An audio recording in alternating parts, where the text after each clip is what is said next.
नमस्कार, आदाब, सत श्री अकाल और खुशामदीद। Very very good evening to all of you people. This is Kumar Amit और आप सभी का एक बार फिर से स्वागत है आपके छोटे से और प्यारे से प्लेटफॉर्म के ऊपर, जहां पर हम लगातार बेसिस पे बीबीए, बीकॉम और बीकॉम ऑनर्स से रिलेटेड तमाम सब्जेक्ट से रिलेटेड मालूमात हासिल करते हैं। जितने भी सब्जेक्ट है उन सभी के चैप्टर्स को मैं यहाँ पे वीडियोस की हेल्प से डिस्कशन करता हूँ और आज का हमारा ये डिस्कशन वन शॉट की फॉर्म में रहने वाला है, जहां पे हम लोग बिजनेस लॉ का एक इंपॉर्टेंट एक्ट, जिसको आप लोग सोगा 1930 के नाम से जानते हो, यानी कि sales of the goods act के नाम से जानते हो, उसको डिटेल में हम लोग समझने वाले हैं। तो विदाउट वेस्टिंग द टाइम चलिए शुरू करते हैं और समझने की कोशिश करते हैं A to Z about the SOGA 1930 sales of the goods act 1930 के बारे में। देखिए, जैसा कि मैंने आपको बताया, जब भी आप लोग बिजनेस लॉ पढ़ते हो, जैसा कि आप सभी को पता है, बिजनेस लॉ सिविल लॉ की एक ब्रांच होती है, ठीक है ना। तो बिजनेस लॉ को पढ़ते टाइम जितने भी एक्ट की आप लोग बात करते हो ना, तो कुछ मेजर मेजर और माइनर माइनर बातें आपको पता होनी चाहिए। माइनर बातें क्या है?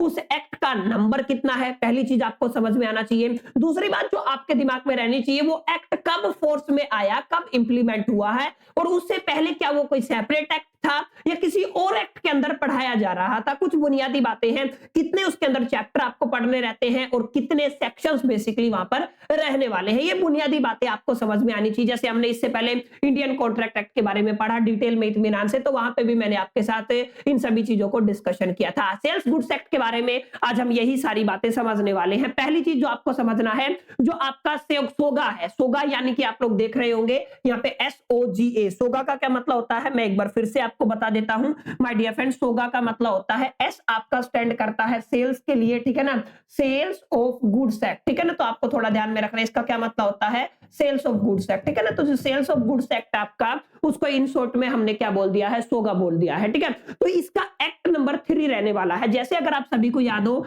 ICA 1932 था, सॉरी 1872 था, जो इंडियन कॉन्ट्रैक्ट एक्ट था, उसका मैंने बताया था एक्ट नंबर कितना था, 9 था। ऐसे अगर आप लोग सोगा की बात करते हो ना, सोगा 1930 की बात करते हो, तो 1930 में जो आपका इसका एक्ट नंबर रहने वाला है, वो 3 रहने वाला है। ये एक बुनियादी बात है। अच्छा, एक इंपॉर्टेंट बात और आपको याद रखनी है, जब आप लोग इंडियन कॉन्ट्रैक्ट एक्ट को पढ़ते थे, 1872 की मैं बात कर रहा हूं, इंडियन कॉन्ट्रैक्ट एक्ट का ही हिस्सा होता था 1930 से पहले आपका sales of the goods act. लेकिन 1 जुलाई 1930 को इसको सेपरेट कर दिया गया, वहां से निकाल के एक अलग एक्ट बना दिया गया। पहले हम लोग इसको इंडियन कॉन्ट्रैक्ट एक्ट के अंदर ही पढ़ते थे, वहां पे इसका चैप्टर नंबर 7 होता था। यानी कि एक इंपॉर्टेंट बात यहां से क्या निकल के आई, एक इंपॉर्टेंट बात ये निकल के आई कि इंडियन कॉन्ट्रैक्ट एक्ट के अंदर बिफोर आप लोग बात करते हो 1930, आपका ये चैप्टर नंबर 7 होता था। चैप्टर नंबर 7 किससे रिलेटेड था, सोगा से रिलेटेड था। लेकिन 1930 के बाद आपका क्या हुआ, ये अलग एक्ट बन गया, जिसको आप लोगों ने सोगा 1930 के नाम से जाना, ठीक है। एक इंपॉर्टेंट बात थी। तो यहाँ पे मैंने बताया आपका एक्ट नंबर कितना रहने वाला है माय डियर फ्रेंड्स, आपका एक्ट नंबर 3 रहने वाला है 1930 के अकॉर्डिंग। और दूसरी इंपॉर्टेंट बात आपने क्या समझी कि यहाँ पे ये कम इनटू द फोर्स कब आया, 1 जुलाई 1930 को, यानी कि 1 जुलाई 1930 को आपका जो सोगा है, sales of the goods act आपका एक तरीके से अस्तित्व में आया, यानी कि सेपरेट इसको अलग से स्टडी करना शुरू कर दिया जिसके अंदर। अब यहाँ पे एक इंपॉर्टेंट बात हो रहा है, अगर आप लोग सोगा पढ़ना चाहते हैं तो कंप्लीट सोगा के अंदर आपको 2 बातों पर ध्यान रखना है। 2 बातें कौन कौन सी है, देखिए। पहली बात तो ये है कि यहाँ पे अगर मैं चैप्टर्स की बात करूं तो आपको टोटल 7 चैप्टर्स देखने को मिलते हैं, और उन टोटल चैप्टर्स के अंदर 7 चैप्टर्स के अंदर आपको टोटल 66 सेक्शंस आपको देखने को मिलेंगे, यानी कि 66 सेक्शन है जिनके अंदर आपके complete sales of goods act को रखा गया है। और इससे पहले मैंने बताया था बिफोर द 1930, मैंने आपको बताया था it is a part of the Indian contract act 1872, ठीक है ना। ये थोड़ा करेक्ट कर लेना, 1932 नहीं है, ये क्या है 1872, जहां पे इसका चैप्टर नंबर 7 होता था। अगर मैं आगे बात करूं, अगर आपका सोगा यानी कि सेल्स ऑफ गुड्स एक्ट अगर आपका साइलेंट रहेगा माय डियर फ्रेंड्स, तो आपको याद रखना है वहां पे लॉ ऑफ कॉन्ट्रैक्ट अप्लाई होगा। अगर आपका सोगा साइलेंट है तो वहां पे क्या अप्लाई होगा, आपका अप्लाई होगा कॉन्ट्रैक्ट लॉ अप्लाई होगा। और इसके अलावा होल इंडिया पे ये अप्लाई होता है, लेकिन सेल्स ऑफ गुड्स एक्ट आपका इमूवेबल प्रॉपर्टीज के ऊपर काम नहीं करता है, ये इसकी नॉन एप्लीकेबल है।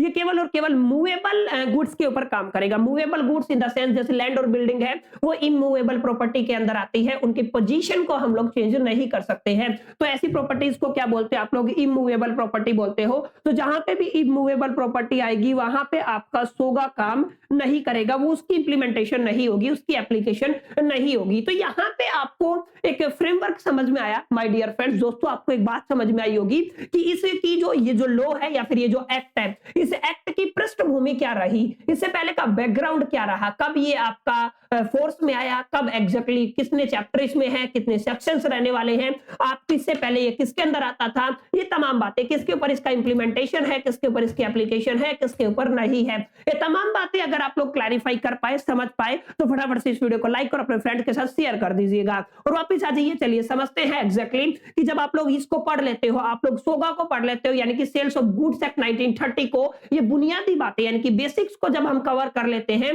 बेसिक्स को कवर करने के बाद हम मूव करते हैं अपनी बुनियादी बातों के ऊपर। जैसा कि मैंने बताया, सेक्शंस के अंदर आपको इंटरप्रिटेशन देखने को मिलती है, अलग अलग डेफिनेशंस देखने को मिलती है। तो section 2 is very important of your SOGA, मतलब सेल्स ऑफ गुड्स एक्ट 1930 में आपका सबसे बुनियादी तौर पे जो सेक्शन रहता है ना, हालांकि सारे सेक्शंस इंपॉर्टेंट है, लेकिन बुनियादी तौर पे आपका एक सेक्शन इंपॉर्टेंट रहता है, वो है माय डियर फ्रेंड्स आपका सेक्शन नंबर 2, जहां पे हम लोग अलग अलग सब सेक्शन पढ़ेंगे, 14 सब सेक्शन पढ़ने वाले हैं। अब दो बातें आपको याद रखनी है, बीइंग ए लॉ ग्रेजुएट या बीइंग ए बिजनेस स्टूडेंट, आप लोगों को एक बुनियादी तौर पे बात समझ में आनी चाहिए। जब भी आप लोग लॉ को स्टडी करते हो, किसी भी लॉ की बात करो, तो हम लोग एक शब्द की बात करते हैं जिसको आप लोग बोलते हो क्लोज, ठीक है ना। एक क्या हो गया क्लोज, और दूसरा होता है सब सेक्शन। जैसे मैंने अभी बताया, आपका सेक्शन नंबर 2 के अंदर आपके 14 सब सेक्शन हम लोग यहाँ पे डिस्कशन करेंगे। तो आपके दिमाग में जरूर जरूर आया होगा कि सर ये बात क्लैरिफाई कीजिए कि हमें कब पता चलेगा कि आपका ये पर्टिकुलर सेक्शन है, सब सेक्शन है, और ये पर्टिकुलर आपका क्लोज है। यानी कि इन शॉर्ट में कहूं तो आप लोग कैसे क्लैरिफाई कर पाओगे, कैसे डिफरेंशिएट कर पाओगे कि क्लोज कौन सा होता है और आपका सब सेक्शन कौन सा होता है। देखिए, अगर एक लाइन इंडिपेंडेंट लाइन एग्जिस्ट करती है, यानी कि देखिए दो बातें हैं, मैं आपको समझा देता हूं। एक पर्टिकुलर बेस लाइन है, उस बेस लाइन के नीचे जो भी पॉइंट्स लिखे हुए हैं 1 2 3 करके, या आप लोग ध्यान रखना एबीसी करके भी हो सकता है, ठीक है ना, 1 2 3 या फिर एबीसी। पर्टिकुलर बेस लाइन है, इसको मैं क्या बोल रहा हूं, मैं इसको बी लाइन बोल रहा हूं, ठीक है ना। बेस लाइन के नीचे जो भी इंडिविजुअल स्टेटमेंट्स होते हैं, जो भी इंडिविजुअल लाइंस होती हैं, उनको माय डियर फ्रेंड्स हम लोग क्लोज बोलते हैं। क्या बोलते हैं? क्लोज बोलते हैं। लेकिन separately without the base line अगर कोई स्टेटमेंट दिया हुआ, कोई पर्टिकुलर एक्सप्लेनेशन दिया हुआ है, तो उसको आप लोग क्या बोलते हो? उसको आप लोग सब सेक्शन बोलते हो। तो यहां पे आपको डिफरेंशिएट करना आना चाहिए, what is the difference between the close and the sub section. Close का मतलब क्या होता है?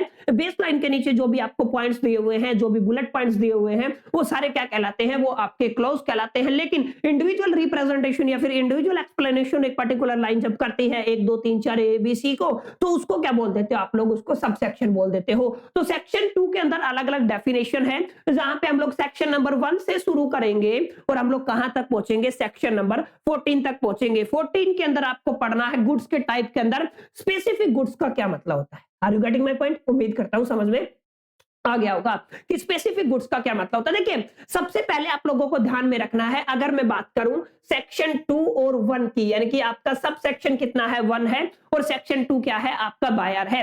बायर का मतलब जो खरीदने वाला होता है। अब यहाँ पे आपको डेफिनेशन में आपको समझाऊंगा, लेकिन अभी आपको थोड़ा समझना है, ठीक है ना। खरीदार जिसको बोलते हो ना, बायर, यानी कि आप लोग इसको क्या कह सकते हो? जो खरीदार होता है उसको क्या कहते हो आप लोग? बेसिकली बायर कहते हो। इसकी एक्सप्लेनेशन, इसकी डेफिनेशन, इसका इंटरप्रिटेशन आपको बेसिकली सेक्शन 2 के सब सेक्शन 1 में दिया गया है। तो पहली बात तो ये होगी, यानी कि section number 1 section number 2 sub section 1 buyer की डेफिनेशन देता है, जो खरीदार होता है। यानी कि खरीदार कौन होता है? जो किसी भी चीज को बाय करना चाहता है, या फिर उसने ऐसा एक तरीके से एग्रीमेंट किया हुआ। आगे मैं आपको डिटेल में समझा दूंगा। सेक्शन नंबर 2 बताता है डिलीवरी के बारे में। डिलीवरी के बारे में क्या होता है? यानी कि जो एक पर्टिकुलर गुड्स है, कोई सामान है आपके पास, ठीक है ना, और उस सामान का voluntary transfer of the position की हम लोग बात कर रहे हैं, ठीक है ना। किसकी बात कर रहे हैं? पोजीशन की। माय डियर फ्रेंड्स, हो सकता है अभी आप लोग ना समझ पाओ ये पोजीशन शब्द क्या होता है। आगे मैं इसको डिटेल में बड़े प्यार से, मोहब्बत से आपको समझाने वाला हूं, तो आपको लास्ट तक इस वीडियो को देखना है, ठीक है ना। तो ये आपको थोड़ा समझना। पोजीशन यानी कि जब आप लोग voluntary transfer of position of the goods कर देते हो, तो इसको बोल देते हो आप लोग डिलीवरी। आपके गुड्स की क्या होगी? डिलीवरी। अभी थोड़ा थोड़ा आप समझिए, ये डिलीवरी की डेफिनेशन सेक्शन 2 के सब सेक्शन 2 में दी गई है। अगर बात करूं सेक्शन 3 की, सेक्शन 2 के सब सेक्शन 3 की, तो यहाँ पे बात आती है आपकी डिलीवरेबल स्टेट, यानी कि जो आपका गुड्स है वो इस अवस्था में होना चाहिए जिसको आप लोग क्या कर सके, डिलीवर कर पाए। क्लियर? तो इसको बोलते हैं आप लोग डिलीवरेबल स्टेट। और स्टेट और कंडीशन के ऊपर, दोनों के ऊपर बातें करेंगे हम लोग आगे। अगर आप लोग बात करते हो यहाँ पे जो आपका सब सेक्शन 4 बताता है वो किसकी डेफिनेशन देता है? सब सेक्शन 4 आपको document of title of goods के बारे में बताता है। ऐसे कौन से डॉक्यूमेंट है जिनसे आप लोग किसी भी गुड्स के टाइटल को अचीव कर सकते हो, या गुड्स के टाइटल को एक तरीके से क्लैरिफाई किया जाता है, वेरीफाई किया जाता है। ये आपका सब सेक्शन 4 बताएगा सेक्शन 2 का, जहां पे हम लोग बात करेंगे document of title of goods के बारे में। ठीक है? अगर आप आगे बात करते हो सेक्शन 5, सब सेक्शन 5 की मैं बात करूं तो वहां पे हम लोग फॉल्ट की बात करेंगे। फॉल्ट आपका सेलर भी कर सकता है और फॉल्ट आपका बायर भी कर सकता है। मेक श्योर करके इस चीज को आपको थोड़ा समझना है कि आपका जो फॉल्ट है, जो गलती है, वो दोनों तरफ से हो सकती है, बायर की तरफ से भी हो सकती है और गलती आपके सेलर की तरफ से भी हो सकती है। बहुत बुनियादी बातें हैं। अगर आगे बात करते हो, अगर आप लोग सब सेक्शन 6 की बात करते हो तो फ्यूचर गुड्स के बारे में बात करेंगे। मैं अभी बता देता हूं, अलग अलग टाइप के गुड्स हम लोग पढ़ने वाले हैं। एक को आप लोग एग्जिस्टिंग गुड बोलोगे, ठीक है ना। यहाँ पे सेकंड नंबर जो आता है जिसको आप लोग फ्यूचर गुड्स बोलते हो, ये वाला पर्टिकुलर सेक्शन जो आपका सब सेक्शन है 6, वो किसको बताता है? फ्यूचर गुड्स को बताने वाला है। इस पे भी हम लोग इत्मीनान से डिस्कशन करेंगे कि जो आपका सब सेक्शन 7 है वो गुड्स की एक्सप्लेनेशन देता है कि गुड्स की डेफिनेशन क्या रहने वाली है। अगर बात करूं सेक्शन सब सेक्शन नंबर 8, तो ये इंसॉल्वेंसी की तरफ बताता है, इंसॉल्वेंट बताता है। अगर आपका बायर इंसॉल्वेंट हो जाए या आपका सेलर इंसॉल्वेंट हो जाए तो उस केस में क्या क्या सेक्शंस है, क्या क्या इंटरप्रिटेशन है, क्या क्या राइट आपके रहने वाले हैं। क्लियर है? बायर और सेलर दोनों के। अगर आप बात करते हो आगे जो सब सेक्शन 9 है वो मर्चेंटाइल एजेंट के बारे में एक्सप्लेनेशन देता है। और सेक्शन 10, सब सेक्शन जो आपका 10 है, ठीक है ना, वो आपके प्राइस के बारे में बताता है। अगर आप सभी ने देखा हो तो कॉन्ट्रैक्ट की एक बड़ी कंडीशन थी जिसको आप लोग बोलते थे कंट्री कंसीडरेशन। और यहाँ पे जो आपका सोगा है, यानी कि सेल्स ऑफ गुड्स एक्ट है, वहां पे भी ये प्राइस उसी तरीके से काम करेगा कंसीडरेशन की तरह। जब आप डेफिनेशन पढ़ोगे तो आप देखोगे कि प्राइस का मतलब भी क्या होता है? कंसीडरेशन होता है, जिसको आप लोग प्रतिफल बोलते हो। अगर बात करूं सब सेक्शन 11, तो ये प्रॉपर्टी के बारे में बताता है। प्रॉपर्टी बोल दीजिए, या इसको आप लोग ओनरशिप भी बोल सकते हैं। क्या बोल सकते हैं? ओनरशिप। ये थोड़ा आपको याद रखना है। या जर्नल प्रॉपर्टी भी बोल सकते हैं, आगे मैं आपको पढ़ाऊंगा इसके बारे में। और आपका सब सेक्शन 12 आपके क्वालिटी ऑफ गुड्स को एक्सप्लेन करता है। अगर बात करूं सब सेक्शन 13, ये सेलर के बारे में बताता है। और 60 जो 14 है आपका, ये स्पेसिफिक गुड्स के बारे में बताता है कि स्पेसिफिक गुड्स की क्या डेफिनेशन रहती है। ठीक है? तो कुछ बातें थी कि सेक्शन 2 में कौन कौन से सब सेक्शंस हैं जो किसके बारे में बताते हैं, याद कर लेना है। अभी मैंने बताया ना आपको, सेक्शन 1 आप बायर के बारे में पढ़ोगे और सेक्शन 13 में सेलर के बारे में पढ़ोगे। बायर की क्या डेफिनेशन होती है आपके दिमाग में होना चाहिए, सेलर की क्या डेफिनेशन होती है आपके दिमाग में होना चाहिए, प्रॉपर्टी या ओनरशिप का क्या मतलब होता है आपके दिमाग में होनी चाहिए, गुड्स का क्या मतलब होता है आपको पता होना चाहिए। अच्छा, आगे हम पढ़ेंगे एक्शनेबल क्लेम्स क्या होता है, तमाम जितनी भी चीजें हैं। तो सेक्शन 2 का एक फ्रेमवर्क है, आप लोगों को समझ आ गया होगा। हम यहां से शुरू करेंगे और सारी चीजों को कवर करते चलेंगे, और करीब करीब आप लोग देखोगे ये सारी चीजें आपको समझ में आ गई ना, तो आप लोग इजीली अंडरस्टैंड कर पाओगे कि आप लोग जिस उद्देश्य से इस वीडियो में आए हो कि आपको सेल्स ऑफ गुड्स एक्ट 1930 समझ में आसानी से आ जाएगा। देखिए, सबसे पहले मैं शुरुआत करता हूं। हम फॉर्मेशन ऑफ कॉन्ट्रैक्ट के नाम से जाना जाता है, काफी किताबों में, दिल्ली यूनिवर्सिटी की किताबों में इसको फॉर्मेशन ऑफ कॉन्ट्रैक्ट के नाम से जाना जाता है। अलग अलग आप हिंदुस्तान की किसी और यूनिवर्सिटी से बिलोंग करते हो, बहरहाल उसमें कोई और नाम हो सकता है, लेकिन टॉपिक यही रहेगा। सबसे पहले मैंने बताई बायर की डेफिनेशन हम लोग बात करेंगे। अभी अगर कोई मेरे को बता सकता है बायर का जो सेक्शन नंबर 2 और सब सेक्शन नंबर आपका कौन सा रहने वाला है? 1। अभी मैंने बताया बायर की डेफिनेशन यही से निकल के आती है। अब आप देखना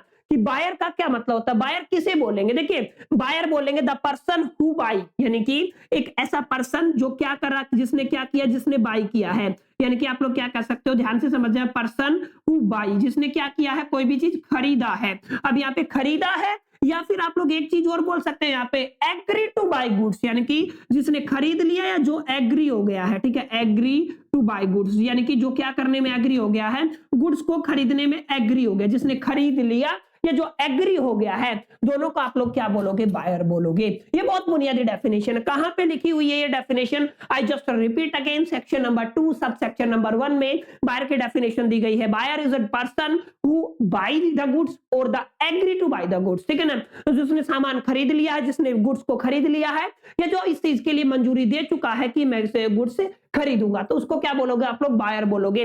दूसरी जो मैंने बताया सेलर, सेलर की डेफिनेशन आप लोगों को याद होगी, सेक्शन नंबर 2 के सब सेक्शन 13 में यहाँ पे एक्सप्लेन की गई है। सेलर का मतलब जो चीज, जब पर्सन हु सेल्स, जिसने क्या किया, चीजों को बेच दिया, सेल्स कर दिया, ठीक है। ये जो एग्री हो गया सेल करने के लिए, are you getting my point? दोनों में एग्री की बात हुई है। जिसने सामान खरीदा, ये जो एग्री हो गया है सामान खरीदने के लिए, वो बायर बन जाएगा। सेक्शन 2 सब सेक्शन 1 बताता है। और जिसने सामान बेचा या जो एग्री हो गया है सेल करने के लिए, वो क्या बन जाएगा, आपका सेलर बन जाएगा। दोनों के एक साथ पढ़ते, सेक्शन 2 के सब पॉइंट नंबर 1, सब सेक्शन 1 और 13 को एक साथ पढ़ते, क्योंकि दोनों डेफिनेशन एक दूसरे से कनेक्टेड है, जुड़ी हुई है। चलिए आगे चलते हैं। आगे आप लोगों को थोड़ा ध्यान में रखना है। अब हम बात करेंगे गुड्स की। अगर आप सभी को याद हो तो मैंने यहाँ पे बताया था गुड्स की एक्सप्लेनेशन 2(7) में दी गई है, यानी कि सेक्शन 2 और सब सेक्शन कितना है आपका 7। थोड़ा यहाँ पे मैं लिख देता हूं ताकि आपके दिमाग में थोड़ा सा रहे कि गुड्स का एक्सप्लेनेशन हम लोग सेक्शन 2 के सब सेक्शन 7 में करते हैं, जहां पे हम लोग गुड्स की डेफिनेशन को एक्सप्लेन करने वाले। देखिए गुड्स की डेफिनेशन को माय डियर फ्रेंड जब आप लोग पढ़ते हो ना, तो गुड्स की डेफिनेशन में कुछ ऐसी चीजें हैं जिनको हम इंक्लूड करके चलते हैं, कुछ ऐसी चीजें हैं जिनको हम लोग एक्सक्लूड करके चलते हैं। देखना गुड्स का मतलब क्या होता है? गुड्स का मतलब होता है every kind of movable property, हर एक तरीके की मूवेबल प्रॉपर्टी। ध्यान से समझना, यहाँ पे इमूवेबल प्रॉपर्टी के ऊपर आपका सेल्स ऑफ गुड्स एक्ट तो काम ही नहीं करता, ये सिर्फ और सिर्फ आपकी मूवेबल प्रॉपर्टी के ऊपर काम करता है। और मूवेबल के अंदर भी इंक्लूड और एक्सक्लूड की कंडीशन आएगी, यानी कि मूवेबल प्रॉपर्टी के अंदर भी एक्शनेबल क्लेम और मनी को आप लोग यहाँ पे काउंट नहीं करोगे, यानी कि आपका मनी है वो मनी क्या नहीं होगा, आपका यहाँ पे गुड नहीं होगा, यानी कि गुड्स की कैटेगरी में आपका पैसा नहीं आएगा, वो फॉरेनर करेंसी हो या इंडियन करेंसी हो। एंड सेकंड चीज क्या है? Actionable claim. एक्शनेबल क्लेम और मनी को आप लोग यहाँ पे क्या करते हो? Other than. अदर देन का मतलब हमने इनको एक्सक्लूड कर दिया है। क्या कर दिया है? एक्सक्लूड, मतलब हम इनको शामिल नहीं कर सकते हैं। और इंक्लूड किसे कर सकते हैं? ध्यान से देखो, इंक्लूड हम लोग स्टॉक को कर सकते हैं, जितने भी स्टॉक्स है आपके वो सारे किस में आएंगे? गुड्स में आएंगे। अच्छा शेयर्स को भी आप लोग गुड्स में रख सकते हो, ट्रेडमार्क हो गई, गुडविल हो गई, ये किस में आ जाते हैं माय डियर फ्रेंड्स? ये आपकी गुड्स की कैटेगरी में आ जाते हैं according to the section number 2 sub section आपका 7 कहता है। इसके अलावा ध्यान से समझना अगली डेफिनेशन क्या है? ग्रोइंग क्रॉप्स जो होती है आपकी, ग्रास हो गई, थिंग्स अटैच टू और a forming part of a land, मतलब एक ये सारी चीजें, अगर आप ग्रोइंग क्रॉप्स की बात करते हो, ग्रास की बात करते हो, ऐसी चीजें जो अटैच है या फिर फॉर्म करती है पार्ट ऑफ द लैंड, किसी एक जमीन के हिस्से के फॉर्मेशन में, विच आर एग्री, जो क्या हुआ है? एग्री हुआ, which are agree to be served before sales, जो क्या हमने क्या कर दिया? बिफोर द सेल हम लोग एग्री हो गए जिसको सर्व करने के लिए under the contract of the sale. किसकी बात कर रहे हैं हम लोग यहाँ पे? कॉन्ट्रैक्ट ऑफ सेल की बात कर रहे हैं, ठीक है ना? किसके अंदर? कॉन्ट्रैक्ट ऑफ सेल के अंदर, ठीक है। तो ये थोड़ा बुनियादी बातें हैं जो आपको समझनी है। हर काइंड की मूवेबल प्रॉपर्टी एक्सक्लूड, आप लोग दो बात करते हो, एक्शनेबल क्लेम की और मनी की। आप लोग बाकी जो भी बच गया वो किस कैटेगरी में आ जाएगा? वो आपका माय डियर फ्रेंड्स किस कैटेगरी में आएगा? गुड्स की कैटेगरी में आएगा according to the sub section number 2 sub section number 7। ये डेफिनेशन आपकी होती है। आगे चलिए, एक्शनेबल मनी मतलब आप लोग समझ गए होंगे, मनी का मतलब क्या होता है? आपका पैसा, यानी कि आप लोग यानी कि इंडियन करेंसी की भी बात कर सकते हो यहाँ पे, और आप लोग फॉरेनर करेंसी की भी बात कर सकते हो, ठीक है ना। यहाँ पे अगर एक्शनेबल क्लेम की बात करूं, एक्शनेबल क्लेम का मतलब वो सारे क्लेम्स जिनको आप लोग रिकवर कर सकते हो, ध्यान से समझना, जिनको आप लोग क्या कर सकते हो? रिकवर कर सकते हो लीगली, यानी कि आप लोग जिनको क्या कर सको? लीगली रिकवर कर सको ना, उन सारे क्लेम को यहाँ पे एक्सक्लूड किया गया है। वो सारी चीजें किससे बाहर होती हैं? इसकी डेफिनेशन से बाहर होती है, जिसको आप लोगों ने क्या बोला है? गुड्स। तो गुड्स के अंदर आप ना तो एक्शनेबल क्लेम को रख सकते हो और ना ही आप लोग मनी यानी कि पैसे को रख सकते हो। ये कुछ बुनियादी डेफिनेशन है जो हमने यहाँ पे समझी। एक्चुअली आपका गुड्स का क्या डेफिनेशन होता है, बायर और सेलर का क्या डेफिनेशन होता है, एक्शनेबल क्लेम का क्या मतलब होता है, यहां तक उम्मीद करता हूं आपको करीब करीब समझ में आया होगा। थोड़ा आगे चलोगे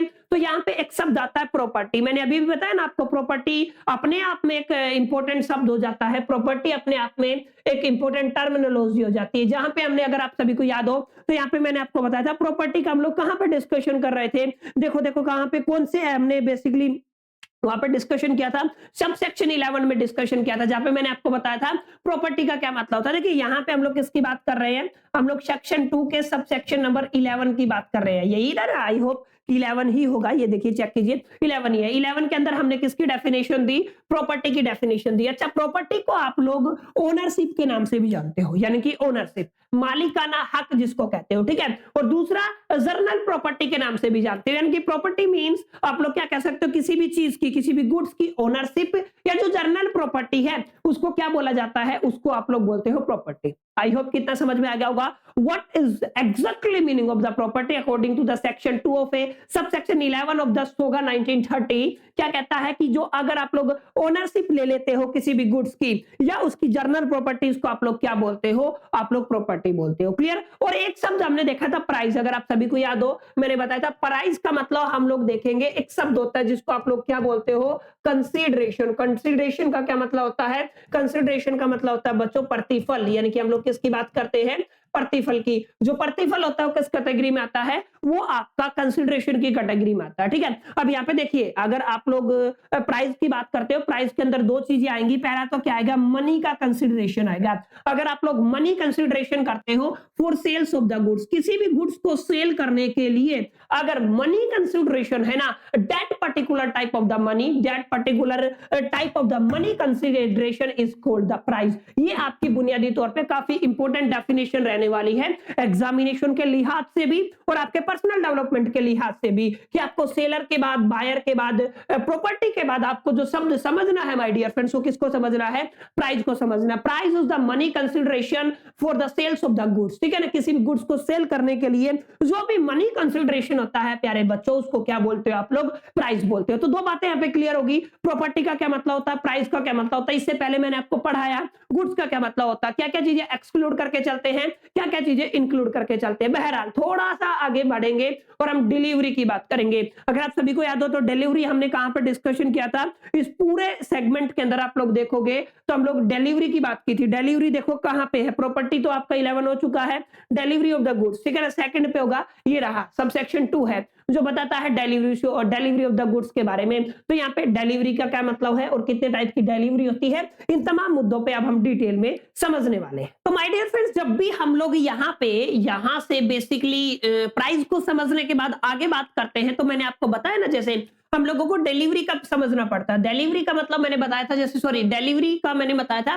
कि जब भी हम लोग वॉलंटरी ट्रांसफर ऑफ गुड्स करते हैं या फिर voluntary transfer of position of the goods करते हैं, यानी कि उसका अधिकार जिसको आप लोग बोलते हैं ना पोजीशन, बेसिकली हम कहते हैं पोजीशन, अगर आप लोग ट्रांसफर करते हो ना तो उसको डिलीवरी बोला जाता है। डिलीवरी की डेफिनेशन हम लोग यहाँ पे पढ़ने वाले हैं कि एग्जैक्टली डिलीवरी का क्या मतलब रहता है। देखिए डिलीवरी का मतलब जैसे कि मैंने आपको बताया, the voluntary transfer of position of the goods is called the delivery. तो डिलीवरी का ये मतलब हो गया। अब यहाँ पे समझने वाली बात ये है कि जब आप लोग समझते हैं ना तो टाइप्स ऑफ द डिलीवरी का क्या मतलब होता है, कि कितने प्रकार की डिलीवरी होती है, कितने तरीके से आप लोग, आपके पास जो गुड्स है ना, उस गुड्स का जो आपका बेसिकली जो पोजीशन रहता है, क्लियर है ना, जो भी आपका पोजीशन रहता है उसको, उसका कैसे आप लोग वॉलंटरी ट्रांसफर कर सकते हैं। इस वॉलंटरी ट्रांसफर ऑफ गुड्स को क्या बोलते हैं आप लोग? इसको बोला जाता है डिलीवरी। तो there are the three main methods या three type of the delivery जिसको आप लोग बोलते हो। पहली डिलीवरी को हम लोग एक्चुअल डिलीवरी बोलते हैं और मोस्ट कॉमन, अगर मैं बात करूं ना, अगर आप लोग यहाँ पे लिखना चाहो तो ये मोस्ट कॉमन मेथड होता है डिलीवरी का, ठीक है, जहां पे आप लोग गुड्स को फिजिकली डिलीवर करते। बात करूंगा मैं इसके ऊपर भी। सेकंड जो मेथड रहता है, फर्स्ट के बाद सेकंड मेथड है माय डियर फ्रेंड्स, जिसको हम लोग कंस्ट्रक्टिव डिलीवरी बोलते हैं। थर्ड एंड मोस्ट इंपोर्टेंट जो यहाँ पे रहने वाला है उसको आप लोग सिंबॉलिक डिलीवरी बोलते हो। यहाँ पे बुनियादी तौर पे आपके एग्जामिनेशन में एक क्वेश्चन ये पूछा जा सकता है कि बताइए अलग अलग टाइप की डिलीवरी कौन सी होती है। ये भी पूछा जा सकता है, तीनों के बीच में डिफरेंस क्रिएट करिए, या फिर किसी एक पर्टिकुलर का पूछा जा सकता है, या किन्हीं दो के बीच में डिफरेंस पूछा जा सकता है। तो मैंने इस स्लाइड को इसी तरीके से डिजाइन किया है ताकि आप लोग कंफर्टेबल हो, आप इन इंडिविजुअल को भी समझ पाए और डिफरेंस भी यहां से समझ पाए, लर्न कर पाए, ठीक है। तो देखिए जैसा कि मैंने बताया, पहले का नाम से ही आपको पता चल रहा है एक्चुअल डिलीवरी। एक्चुअल डिलीवरी का क्या मतलब होता है? Goods are physically delivered in this method, in this delivery we deliver the goods physical mode, ठीक है, यानी कि आप लोग क्या करते हो, गुड्स का डिलीवरी करते हो फिजिकल मोड में, यानी कि आपके पास सामान था, आपने एक्चुअल पोजीशन ऑफ ट्रांसफर किया है गुड्स का बाय डिलीवरिंग द गुड्स। आप लोगों ने क्या किया, गुड्स को डिलीवर कर दिया। तो this method, this delivery is called the actual delivery. Second, अगर आप लोग देखोगे कंस्ट्रक्टिव डिलीवरी, यहां पे क्या होता है, delivery affected without any change in the custody, यानी कि को जो कस्टडी है किसी भी गुड्स की, उस कस्टडी में विदाउट चेंजमेंट किए आप लोग क्या करते हो, उसकी डिलीवरी करते हो, और actual position of the things, यानी कि आप लोग उस चीजों का एक्चुअल पोजीशन करते हो, यानी कि आप लोग क्या करते हो, actual position of the things और गुड्स, जो भी चीजें हैं, जो भी गुड्स हैं, उनका पोजीशन आप लोगों ने एक्चुअली ट्रांसफर किया है without change in the custody. Custody change नहीं किया, यानी कि कहने का क्या मतलब है, लेट अस कंसीडर कोई भी आपके पास मिस्टर एक्स है, क्लियर है, इस मिस्टर एक्स के पास गुड्स थे, मैंने इनको गुड्स के नाम से ही जाना, ठीक है। यहां पे सेल्स से पहले इसकी पोजीशन, इसका अधिकार किसके पास था, इसका अधिकार बेसिकली एक्स के पास था, ठीक है ना। सेल्स किया, मैंने मिस्टर वाई को इसका पोजीशन दे दिया, ध्यान से समझना, मैंने इसका वाई को क्या दे दिया, पोजीशन दे दिया, यानी कि गुड्स ट्रांसफर हो गए, यहां पे डिलीवर हो गए, ठीक है ना।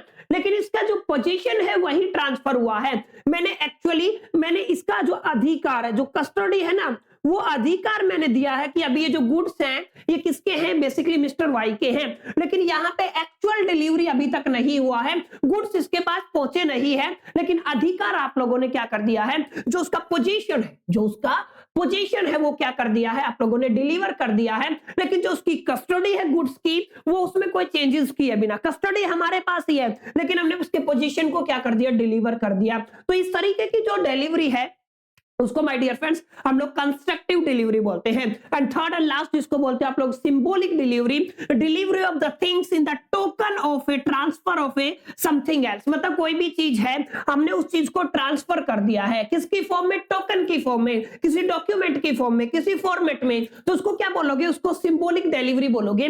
आप एग्जांपल के लिए ले सकते हो, जैसे आप लोग किसी भी लैंडिंग का बिल ले सकते हो, कोई भी बिल है, ठीक है ना, उस बिल का जो बेसिकली आप लोगों ने क्या किया, चीजों को टोकन की से ट्रांसफर कर दिया, बिल चला गया, रेलवे की रिसिप्ट चली गई, डिलीवरी ऑर्डर चले गए, ये जितनी भी तमाम चीजें हैं ये किस कैटेगरी में आती है my dear friends, symbolic delivery में आती है, जहां पे आप लोग डिलीवर करते हो आप लोग चीजों को in token of a transfer of something else, ठीक है ना, किसी भी चीज समथिंग एल्स के टोकन ऑफ ट्रांसफर में आप लोग क्या करते हो, डिलीवर करते हो। इसका एग्जांपल समझ में आया, उम्मीद करता हूं। अब कंस्ट्रक्टिव डिलीवरी के केस में आप लोग दे सकते हो, जो भी आपका अटोरमेंट होता है ना, जो भी अटोरमेंट होता है वो सब किस कैटेगरी में आते हैं, वो कंस्ट्रक्टिव डिलीवरी की केस में आते हैं। एंड फाइनल जो हमने फर्स्ट मेथड किया था, ये मोस्ट कॉमन है, जहां पे आप लोगों ने, जैसे मैंने एक फ्रिज एक दुकानदार से, एक सेलर से एक फ्रिज बाय किया, ठीक है ना, मैंने पेमेंट की उसकी, दुकानदार ने मेरे घर पे उसको डिलीवर कर दिया, तो पोजीशन भी मेरे पास ट्रांसफर हो गया और उसके राइट भी ट्रांसफर हो गए, क्लियर है। तो दोनों केस में this is called the actual delivery, ठीक है ना।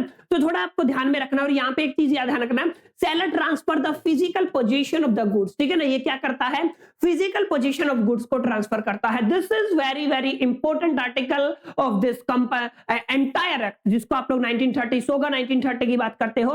डिलीवरी का मतलब आपको समझ में आना चाहिए, आई जस्ट राइट हियर, ताकि आप लोग इसको नोट डाउन कर पाए। मैंने पहले भी बताया था, अगर आप लोग डिलीवरी की बात करते हो तो डिलीवरी का मतलब होता है voluntary transfer of position of the goods. आप लोग ध्यान से समझ लीजिए, क्या बोला मैंने बोला है हमने क्या करना है, हमने वॉलंटरी ट्रांसफर करना है, voluntary transfer of position of goods, ध्यान से समझना, हम किसकी बात कर रहे हैं, पोजीशन ऑफ गुड्स, जो भी आपके पास गुड्स है उन सब गुड्स का क्या करना है, आपको वॉलंटरी ट्रांसफर करना है। अगर आप ऐसा कर पाए तो this is called the delivery. This is going to be one of the important definition, तीन तरीके की delivery, actual delivery, constructive delivery और सिंबॉलिक डिलीवरी, जिनको आप लोगों को लर्न करना है। चलिए बहरहाल ये तो बात हुई डिलीवरी की। डिलीवरी से थोड़ा सा आगे चलेंगे तो टाइप ऑफ द गुड्स की बात करेंगे। देखिए my dear friends, type of the goods में कुछ किताबों में आपको जैसे तीन टाइप के गुड्स दिए गए हैं, जो एग्जिस्टिंग गुड होता है, उसके बाद आपका फ्यूचर गुड्स होता है और कंटिंजेंट गुड होता है, ये तीन कैटेगरियां हैं। लेकिन मैं आपको इनको एलोबरेट करके बता रहा हूं, जहां पे हम लोग जो एग्जिस्टिंग गुड के दो टाइप और होते हैं उनको मैं यहाँ पे सेपरेट लिख रहा हूं, ताकि आपके एग्जामिनेशन के पॉइंट ऑफ व्यू से, आपके अंडरस्टैंडिंग बेस्ड पे अगर आप लोग इन चीजों को डिफरेंस की हेल्प से समझ पाएंगे तो इजी टू लर्न होगा, और जो ये इसका मेमोराइजेशन आपको एक तरीके से लंबे टाइम तक रहेगा। तो मैंने यहाँ पे बेसिकली 2, 4 और 2, 6 टाइप के गुड्स यहाँ पे लिखे हुए हैं। गुड्स में पहले भी बता चुका हूं कि क्या क्या चीजें गुड्स की कैटेगरी में आएगी, कौन सी चीजें इंक्लूड करनी है, कौन सी इंक्लूड नहीं करनी है। बहरहाल अब बात करते हैं इसके एग्जिट टाइप की। तो पहला टाइप बच्चों यहाँ पे बनता है आपका, जब भी आप लोग गुड्स की बात करते हो ना, तो पहला टाइप आपका बनता है एग्जिस्टिंग गुड का, दूसरा टाइप आपका स्पेसिफिक गुड्स, तीसरा है असर्टेन गुड, और चौथा है आपका अनअसर्टेन गुड, पांचवा आपका फ्यूचर गुड्स रहता है, और छठा आपका कंटाइजमेंट गुड रहता है। अब देखिए सबसे पहले बात करता हूं एग्जिस्टिंग गुड की डेफिनेशन की। एग्जिस्टिंग गुड की डेफिनेशन यहां पे लिखी हुई है, ये वाला कॉलम डेफिनेशन का ध्यान से देखिए क्या लिखा हुआ है। Goods our existence at the time of the making contract. जब भी आप लोग कॉन्ट्रैक्ट बना रहे हो, जब भी कॉन्ट्रैक्ट बन रहा है, उस कॉन्ट्रैक्ट के बनते समय अगर वो गुड्स, जिस गुड्स के लिए हम लोगों ने कॉन्ट्रैक्ट बनाया, जिस चीज के लिए हम लोगों ने कॉन्ट्रैक्ट बनाया, अगर वो गुड्स या वो चीज अवेलेबल है, वो एग्जिस्टेंस में है, तो उसको आप लोग क्या बोलते हो? उसको बोलते हो एग्जिस्टिंग गुड, ठीक है ना, जिसको क्या बोला जाता है? Existing good. Good are in the existence at the time of the making contract. Contract बनाते समय अगर वो गुड्स एग्जिस्टेंस में है तो उस गुड को क्या बोला जाता है माय डियर फ्रेंड्स? उसको आप लोग एग्जिस्टिंग गुड बोलते हो। क्लियर है? सेकंड देखिए, स्पेसिफिक गुड होती है, एक असर्टेन्ड गुड होती है। स्पेसिफिक गुड का मतलब एक गुड है, ठीक है, एक सामान है जिसको आप लोगों ने आइडेंटिफाई किया। जैसे मेरे को लैपटॉप खरीदना है, और लैपटॉप के अंदर भी मेरे को मैं बच जाता हूं एप्पल की तरफ, और एप्पल में भी मैकबुक एयर, और प्रो में से मेरे को मैकबुक एयर चाहिए, ठीक है ना। और एयर में भी मैंने स्पेसिफाई किया है गोल्डन कलर होना चाहिए, इतने जीबी रैम होनी चाहिए। तो आप लोगों ने क्या किया? गुड्स को आइडेंटिफाई किया। आइडेंटिफाई करने के बाद आप लोगों ने एग्री किया, ठीक है ना। गुड्स को आइडेंटिफाई किया और एग्री किया, तो इस कैटेगरी को क्या बोला जाता है माय डियर फ्रेंड्स? इसको स्पेसिफाइड गुड बोला जाता है। थोड़ा सा डिफरेंट होता है असर्टेन गुड। असर्टेन गुड का मतलब क्या होता है, ध्यान से समझना। मैंने सिर्फ आइडेंटिफाई किया है, उसमें हमने एग्री नहीं किया। आइडेंटिफाई का मतलब मेरे को लैपटॉप चाहिए, एप्पल का चाहिए। अब यहाँ पे सेलर के पास चॉइस है, वो आपको मैकबुक एयर दे सकता है, मैकबुक प्रो दे सकता है। तो इस कैटेगरी को क्या बोलते हो आप लोग? क्या बोलते हो? असर्टेन गुड, ठीक है ना। तो ये क्या बोला जाता है? इसको असर्टेन गुड, थोड़ा याद रखना है। तो the goods with which are identified, ऐसे गुड्स जिनको आइडेंटिफाई किया गया है या जिनको आइडेंटिफाई किया जा सकता है, उसको क्या बोलते हो आप लोग? उसको बोला जाता है व्हाट? Ascertain good. लेकिन जिनको आइडेंटिफाई नहीं किया जा सकता, जिनको स्पेसिफिकली आइडेंटिफाई नहीं किया जा सकता, वो क्या कहलाती है? अनअसर्टेन गुड कहलाती है। और फ्यूचर गुड्स का क्या मतलब है? फ्यूचर गुड्स का मतलब है कॉन्ट्रैक्ट के बनने के बाद, आप लोगों ने कॉन्ट्रैक्ट बनाया, उस कॉन्ट्रैक्ट के बेसिस पे हम लोग उन गुड्स को या तो प्रोड्यूस करेंगे, या मैन्युफैक्चर करेंगे, या एक्वायर करेंगे, ठीक है। तो उन गुड्स को क्या बोला जाता है? उनको फ्यूचर गुड्स बोला जाता है। आई होप कि ये चीजें आपको समझ में आ रही होंगी। सबसे पहला गुड्स एग्जिस्टिंग गुड है, स्पेसिफाइड गुड है। Specified good and ascertain good that are slightly different, ये दोनों चीजें बिल्कुल थोड़ी सी डिफरेंट होती हैं। अगली कैटेगरी है अनअसर्टेन गुड्स है, और अगला लास्ट एंड फाइनल है आपका containment good. The goods which are manufacture, produce और acquired on a certain condition. यानी कि कंटाइनमेंट का मतलब क्या होता है? कुछ ऐसी चीजें, कुछ ऐसे गुड्स जिनको एक्वायर किया जाएगा, मैन्युफैक्चर किया जाएगा, या जिनको बेसिकली प्रोड्यूस किया जाएगा, लेकिन विद अ सर्टेन कंडीशन, कुछ बुनियादी शर्तों के ऊपर उनको बनाया जाएगा, कुछ इवेंट बेस्ड होंगी, तो that is called the containment good. तो here are the 6 main type of the goods: existing goods, specific good, ascertain good, uncertain goods, future goods, and last and final containment good. These are very very interesting things, आप लोगों को differentiate करना आना चाहिए। जब आप easily इन चीजों को समझ पाएंगे, मेमोराइज कर पाएंगे, तो यू फील दैट जो आपका सोगा 1930 है, it's going to be very very easy act of entire your business syllabus. तो आप लोगों को इस चीज को थोड़ा ध्यान में रखना। चलिए बहरहाल आगे बढ़ते हैं। जब आप एग्जिस्टिंग गुड की बात करते हो, तो एग्जिस्टिंग गुड के अंदर माय डियर फ्रेंड्स थोड़ा ध्यान से समझिएगा इस पॉइंट को। ओन्ड और possessed, acquired by the seller. Seller से आप लोग उस चीज को ओन करते हो या एक्वायर करते हो, या उसका पोजीशन लेते हो। सेलर आपको उसका पोजीशन ट्रांसफर कर देता है। बात करूं इसकी स्पेसिफाइड गुड की, upon at the time a contract of a sale is made. जिस टाइम पे आपका कॉन्ट्रैक्ट बनता है, उसी टाइम पे उसका पोजीशन ट्रांसफर कर दिया जाता है। जैसे मैं एग्जांपल दे रहा हूं सैमसंग गैलेक्सी S7 एज का, ठीक है ना। उसके बाद है असर्टेन गुड्स के अंदर in accordance with the agreement, जो एग्रीमेंट होता है उसके बेस पे आप लोग इसका पोजीशन लेते हो। अनसर्टेन गुड में क्या होता है? At the time of making of the contract of sale, जब भी आप लोग कॉन्ट्रैक्ट ऑफ सेल को बनाते हो ना, उस बेस पे इसका पोजीशन ट्रांसफर होता है। फ्यूचर ऑफ गुड्स का बात मतलब होता है by seller after making the contract. में तो मेन बात क्या है यहाँ पे आप लोग सभी में देखोगे तो कॉन्ट्रैक्ट की बात है ना, ठीक है ना। अगर आप लोग कॉन्ट्रैक्ट ऑफ सेल कर लेते हो ना, कॉन्ट्रैक्ट ऑफ अगर सेल कर लेते हो, तो कॉन्ट्रैक्ट ऑफ सेल के बाद आप उसको जो गुड्स है उनका जो पोजीशन है वो एक बायर को मिल जाता है। This is the main thing. An example मैंने आपको बिल्कुल सिंपल जो देसी एग्जांपल जो आप लोगों को इजी टू अंडरस्टैंड में रहते हैं, वो मैंने आपको बता दिया है एंड मैं फिर आपको बता रहा हूं, just repeat again, type of the goods is going to be very very important of entire your act 1930। So अगर 1930 का अगर डिलीवरी की बात करें तो one of the important articles में से आता है, और अगर आप गुड्स और टाइप ऑफ द गुड्स की बात करें तो ये भी आपका सबसे महत्वपूर्ण टॉपिक में से आता है। तो आपको इनको प्रॉपर तरीके से सारे पॉइंट्स को लर्न करना है, लिख लिख के देखना है और याद करके अपने एग्जामिनेशन में जाना है। बहरहाल थोड़ा आगे बढ़ते हैं। आगे क्या बढ़ना है, आगे हम पढ़ेंगे type of contract of sale. अभी बात की ना कि अगर आप लोग कॉन्ट्रैक्ट ऑफ सेल बना लेते हैं, सेल का कॉन्ट्रैक्ट बना लेते हैं, ठीक है ना, अगर आप लोगों ने सेल का कॉन्ट्रैक्ट बना लिया तो उसी के बाद आप लोगों को पोजीशन और जो ओनरशिप और जो प्रॉपर्टी वो ट्रांसफर होती है, ये बात हमने की। लेकिन ये sale of the contract of sale क्या होता है, कितने टाइप का होता है, मैं आपको ज्यादा लंबी चौड़ी टेबल में नहीं फंसाऊंगा। बहुत बुनियादी डेफिनेशन, बहुत बुनियादी परिभाषा जिसको समझ करके आप लोग डिफरेंशिएट इजीली कर पाएंगे, अपने दिमाग का इस्तेमाल करेंगे तो 4-5 पॉइंट आप लोग खुद भी बना पाएंगे। इस चीज को आपको थोड़ा ध्यान में रखना। देखिए हम बात कर रहे हैं कॉन्ट्रैक्ट ऑफ सेल, ठीक है ना। अब यहाँ पे सेल का सेकंड फॉर्म यहाँ पे यूज किया है, आप ये थोड़ा सा शब्दों पे ध्यान दीजिएगा। यहाँ पे सिर्फ सेल लिखा हुआ है, कॉन्ट्रैक्ट ऑफ सेल है, यहाँ पे एग्रीमेंट टू सेल है, ध्यान से समझना। ये क्या है, कॉन्ट्रैक्ट ऑफ सेल, और दूसरा क्या है, एग्रीमेंट टू सेल, ठीक है, सेल करने का एग्रीमेंट, ठीक है, और कॉन्ट्रैक्ट ऑफ सेल, सेल का एग्रीमेंट, सेल करने का एग्रीमेंट और सेल का एग्रीमेंट, दोनों चीजें अलग हैं। यहाँ पे क्या लिखा हुआ देखिए, सेल का एग्रीमेंट का क्या मतलब है, property in the goods transfer immediately to the buyer. ये आपका सेलर है, सेलर ने इमीडिएटली जो भी आपकी प्रॉपर्टी है, जो भी ओनरशिप है, जो भी जर्नल प्रॉपर्टी है, वो इमीडिएटली क्या कर दी है, ट्रांसफर कर दी है। तो इसको बोलते हो एग्रीमेंट या फिर कॉन्ट्रैक्ट ऑफ सेल बोल सकते हो आप लोग। क्या बोलते हो, कॉन्ट्रैक्ट ऑफ सेल, ठीक है ना। तो आप लोग इसको क्या लिख सकते हो, आप लोग इसको ऐसे लिख सकते हो, कॉन्ट्रैक्ट ऑफ सेल, ठीक है ना। तो आप लोग इसको लिख दीजिएगा, हम क्या लिख रहे हैं इसको, कॉन्ट्रैक्ट ऑफ सेल। लेकिन एग्रीमेंट टू सेल का क्या मतलब है, property transferred on future date. आप लोगों ने क्या की, जो सेलर है उसने बायर को प्रॉपर्टी फ्यूचर डेट में ट्रांसफर करने का एक तरीके से एग्रीमेंट किया या कोई कंडीशन दे दी, ये मेरी शर्त है, अगर आप इसको फुलफिल करेंगे तो आपको ओनरशिप मिलेगी, तो आपको ये बेसिकली सामान मिलेगा, नहीं तो नहीं मिलेगा। ये कुछ बुनियादी बातें हैं, तो आपको समझ में आना चाहिए कॉन्ट्रैक्ट ऑफ सेल और एग्रीमेंट ऑफ सेल के अंदर क्या फर्क होता है। सेल और एग्रीमेंट ऑफ सेल के अंदर दो अलग अलग फर्क होते हैं।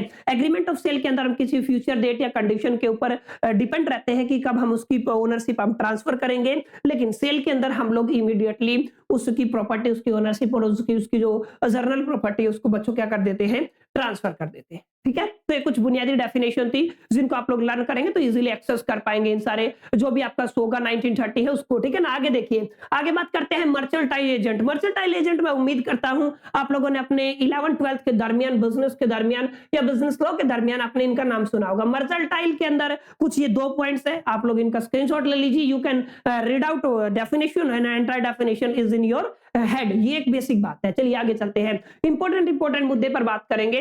इंसॉल्वेंट का क्या मतलब होता है और प्राइस कब डिटरमाइन और नॉट डिटरमाइन की कैटेगरी में आता है। दो अलग अलग बातें हैं, ध्यान से समझना कि प्राइस कब इंसॉल्वेंट, ये पहले तो समझो इंसॉल्वेंट का मतलब क्या होता है। Person is said to be insolvent, किसी व्यक्ति को इंसॉल्वेंट हम कब कहेंगे, दिवालिया जिसको आप लोग बोलते हो ना, हम इंसॉल्वेंट कब कहेंगे, ध्यान से समझना।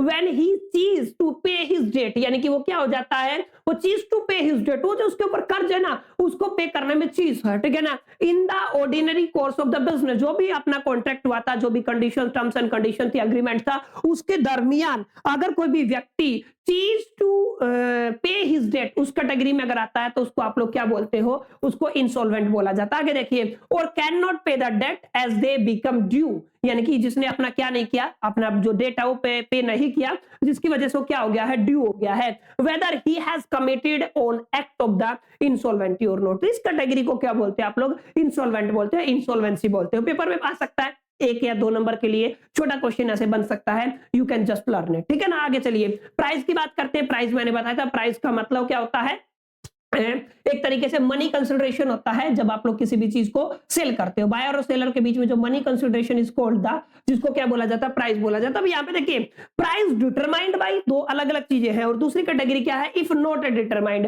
यानी कि अगर आपका प्राइस डिटरमाइंड बाय, किसके थ्रू आप अपने प्राइस को डिटरमाइन कर सकते हो, निश्चित कर सकते हो, ज्ञात कर सकते हो, तो उसको क्या बोलते हो, प्राइस डिटरमाइंड बाय। और अगली कैटेगरी हमारी क्या रहेगी, इफ नॉट डिटरमाइंड बाय। अब देखिए ध्यान से समझने वाली बात क्या है कि जो आपका प्राइस है या या तो वो कॉन्ट्रैक्ट के दरमियान फिक्स हो गया होगा, हमने जो भी कॉन्ट्रैक्ट ऑफ सेल बनाया होगा उस टाइम पे हमने उसको डिसाइड किया होगा, फिक्स किया होगा, हमने वहां पे डिस्कशन किया होगा। या फिर हम कह सकते हैं manner provided by the contract, जो मैनर्स प्रोवाइड किए गए हैं कॉन्ट्रैक्ट के थ्रू, वहां पे भी हम उसके थ्रू आप लोग क्या कर सकते हो, इसके प्राइस को डिटरमाइन कर सकते हो। Last and final, course of dealing between the parties. Parties मतलब यहाँ पे देखिए प्लूरल शब्द इस्तेमाल किया गया है, यानी कि पार्टीज का मतलब एक बायर होता है और एक सेलर होता है, ठीक है ना। बायर और सेलर के बीच में जो कोर्स ऑफ डीलिंग हुआ है ना, वहां पे डिसाइड हुआ होगा। यानी कि here are main three terminology that we used, जहां पे हम लोग डिटरमाइन करते हैं प्राइस ऑफ पर्टिकुलर गुड्स और द थिंग्स। जहां पे हम लोगों ने बात की कि पहला जो डिस्कशन रहेगा फिक्स्ड बाय द कॉन्ट्रैक्ट रहेगा, सेकंड जो डिस्कशन रहेगा मैनर प्रोवाइडेड बाय कॉन्ट्रैक्ट रहेगा, एंड लास्ट एंड फाइनल जो डिस्कशन रहेगा वो course of dealing between the parties रहेगा। तो ये तो बात हुई बहरहाल प्राइस की, कि जो money consideration, price means money consideration, वो डिटरमाइंड बाय होएगा। अब यहाँ पे if not determine, price determine ही नहीं किया गया है, दो पार्टीज की डीलिंग हुई, वहां पे भी डिस्कशन नहीं हुआ, नॉर्मली कोर्स ऑफ मैनर से वहां पे भी डिस्कशन नहीं हुआ, जो कॉन्ट्रैक्ट ऑफ सेल बना वहां पे भी डिस्कशन नहीं हुआ, तो इन particular type of the case क्या करना पड़ेगा हमें, कौन सा सेक्शन है लॉ का, कौन सा सेक्शन है, कौन सा सिद्धांत जो बताता है कौन से सेक्शन में कौन सी प्रेडिक्शन है, इंटरप्रिटेशन है जो बताती है उस केस में हमें कैसे डिसाइड करना है। तो ये एक बुनियादी बात है, यहाँ पे ध्यान से समझिएगा। इफ नॉट डिटरमाइंड की कैटेगरी आपके सामने आती है बच्चों, तो आपको क्या करना पड़ेगा, pay reasonable price to the seller, कि हमने एक आईडीए से एक रिजनेबल प्राइस को पे करना पड़ेगा। अगर डिटरमाइन नहीं हुआ तो ऐसा नहीं है कुछ भी, रिजनेबल का मतलब that is depending upon our last contracts, कुछ ऐसे कॉन्ट्रैक्ट जो हमने लास्ट पास्ट में किए हैं, भूतकाल में किए हैं, उस टाइम पे जो भी कॉन्ट्रैक्ट होंगे ना उसके हिसाब से आप लोग यहाँ पे आइडिया लगा के कर सकते हो। या reasonable depend on facts and the circumstances, ये भी एक बड़ा मुद्दा है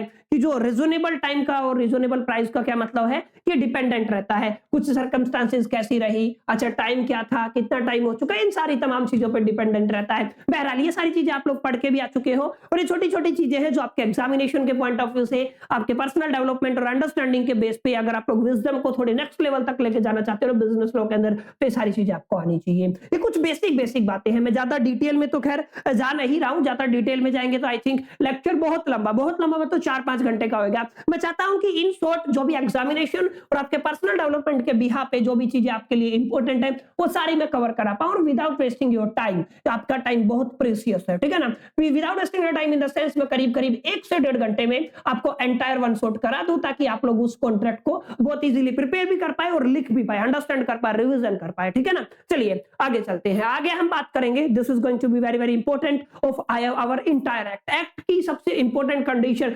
एसेंशियल कंडीशन या essential element of contract of sale. जब भी कॉन्ट्रैक्ट ऑफ सेल बनता है, कॉन्ट्रैक्ट ऑफ सेल बनता है, उसमें कॉन्ट्रैक्ट ऑफ सेल के दरमियान कितनी एसेंशियल कंडीशन बच्चों रहने वाली है, तो यहाँ पे आपकी 6 एसेंशियल कंडीशन रहने वाली है। 6 एसेंशियल कंडीशन में सबसे पहली बात है, जब भी कॉन्ट्रैक्ट ऑफ सेल बनता है 2 पार्टीज होना जरूरी है, एक बायर और एक सेलर, कंपलसरी बात है, इतना तो आप लोग भी समझते हो, यानी कि आपकी मिनिमम 2 पार्टी होनी चाहिए, एक बायर और एक क्या होना चाहिए, सेलर होना चाहिए। Second, subject matter of contract, यानी कि गुड्स की बात करें, यानी कि आप लोग सब्जेक्ट मैटर की बात कीजिए। सब्जेक्ट मैटर का मतलब बच्चों क्या होता है, सब्जेक्ट मैटर का मतलब होता है हम केवल और केवल उन्हीं गुड्स के लिए लायबल है, उन्हीं गुड्स के बीच में sale of contract of sale बनाएंगे जो मूवेबल है। जो मूवेबल है मतलब हमने बात की थी ना पीछे, इसकी डेफिनेशन को भी डिस्कशन किया था। मूवेबल प्रॉपर्टी के केस में हम लोग यहाँ पे सब्जेक्ट ऑफ मैटर को कंसिडरेशन में रख के क्या करते हैं, कॉन्ट्रैक्ट बनाते हैं। आगे प्राइस आप लोगों को डिसाइड करना है होली इन द मनी, यानी कि पूरा का पूरा आप लोग पैसे में डिसाइड कर सकते हैं,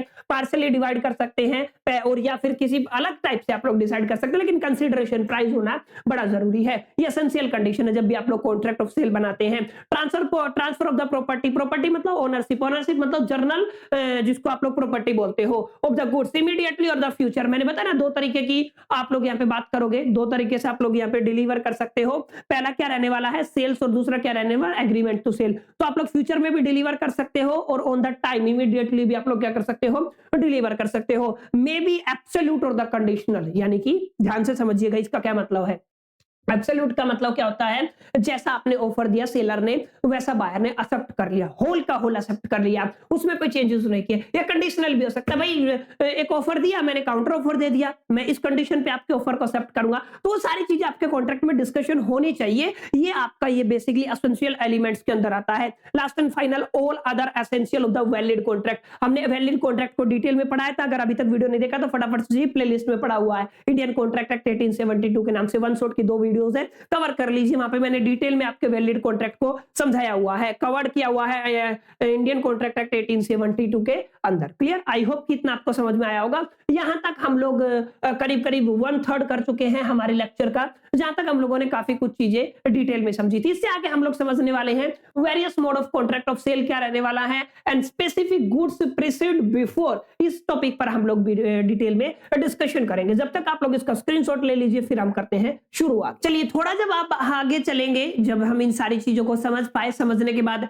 अगला जो हमारा टॉपिक रहने वाला है, वहां पे हम लोग डिस्कशन करेंगे my dear friends, basically various mode of contract of sale. मतलब कॉन्ट्रैक्ट ऑफ सेल के कितने मोड हो सकते हैं। जब भी आप लोग सेल करते हैं, उसका कॉन्ट्रैक्ट बनाते हैं, तो बेसिकली हम लोग 5 मोड पे यहाँ पे बात करने वाले। देखिए कॉन्ट्रैक्ट ऑफ सेल के अंदर एक मेन बात होती है आपकी डिलीवरी होगी है, ठीक है, और डिलीवरी के बाद दूसरी चीज क्या होती है, आपकी पेमेंट होती है।